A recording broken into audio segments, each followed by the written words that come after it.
Bayangkan, di tengah-tengah pergolakan China kuno, pada tahun 175 Masihi yang penuh misteri, di daerah Lujiang Shaxian yang damai, sebuah bintang baru telah muncul. Siapakah budak kecil ini? Kelahirannya akan mencetuskan gelombang perubahan yang tidak terjangka, membentuk takdir empayar dan legenda yang abadi. Inilah saat permulaan seorang genius strategi yang akan kita kenang sebagai Zhou Yu.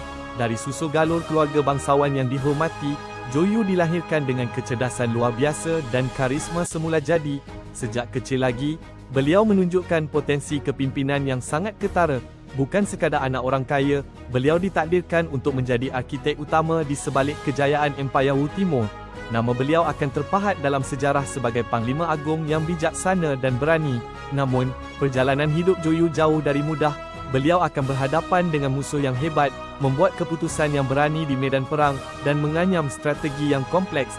Dari pertempuran Red Cliffs yang legendaris hinggalah persaingan sengit dengan Zhuge Liang, setiap langkahnya mengukir sejarah. Kisah ini bukan sekadar tentang kelahiran, tetapi tentang bagaimana seorang manusia membentuk takdirnya sendiri dan meninggalkan warisan yang tidak akan dilupakan.